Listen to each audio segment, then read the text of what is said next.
I don't want to say that I didn't care, but I didn't. I just said, here we go. Let's see what happens. And I was gutsy enough to... Country music fans have always seen Vince Gill as one of Nashville's steadiest souls, the kind of artist who wears kindness like a second skin and sings with a calm that feels almost healing. But lately, there's been a different kind of conversation drifting through the industry, quieter, more uneasy.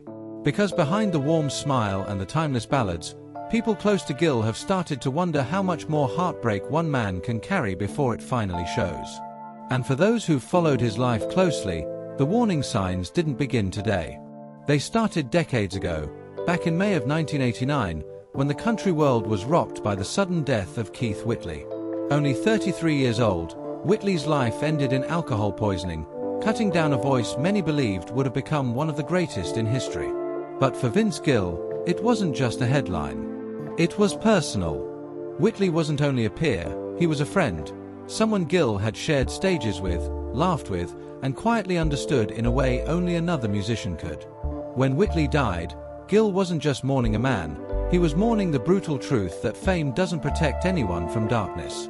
In the months that followed, Gill tried to do what he always did when life hurt too much. He reached for a guitar. He began writing a song, a tribute born from grief so raw he could barely put it into words. Every lyric felt like reopening a wound, every melody like a conversation he'd never get to finish. So he stopped. He tucked it away, unfinished, a private piece of heartbreak he couldn't yet survive. But tragedy didn't stop there. In 1993, Gill's world cracked open again when his older half-brother Bob Cohen died suddenly of a heart attack at just 48. Bob had already suffered greatly, living with severe brain damage after a devastating car accident years earlier. Gill had watched his brother fight through life quietly, painfully, away from the spotlight. Losing him didn't just hurt, it layered new grief over old grief, and suddenly, the song he couldn't finish began calling to him again. It was as if the weight of two losses finally gave him the words he'd been missing. Then in 1995, Vince Gill released the song that would become a sacred anthem in country music history, Go Rest High on That Mountain. It wasn't just a hit. It was a farewell wrapped in a hymn, a song that sounded less like something recorded for radio and more like something whispered at a graveside. With Ricky Skaggs and Patti Loveless lending their harmonies, the track felt like a prayer rising into the air. And once it reached the public, it became bigger than Vince himself. It became the song people turned to when they didn't know how to say goodbye. It won awards, Grammys, and Song of the Year honors, but its real legacy was written in funeral chapels and tearful living rooms across America. And still, the sorrow kept finding him. In 1996, Gill was shaken by the tragic killing of 12-year-old Adrienne Dickerson, a random act of violence that left him devastated even though he had never met her. As a father, he couldn't stop imagining the unbearable pain her family must have felt. That heartbreak became Pretty Little Adriana, another haunting reminder that Gill doesn't just sing about grief, he absorbs it.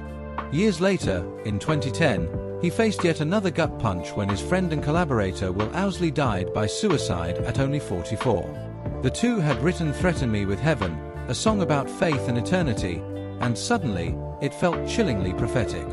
Gill performed it at Owsley's funeral, the lyrics no longer poetic, but painfully real. And then came the years that may have frightened him the most, not because someone died, but because someone he loved almost did.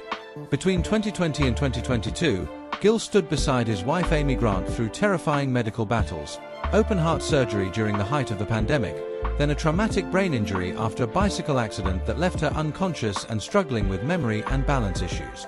For a man who has spent his life singing about loss, this time he was forced to face the possibility of it happening again, right in front of him. That's why the concern around Vince Gill feels different now.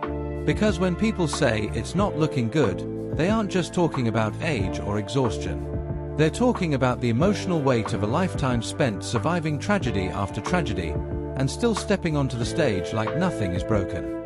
But maybe something is. Maybe the question isn't whether Vince Gill can keep going. Maybe the real question is how much pain one heart can carry before it finally starts to show.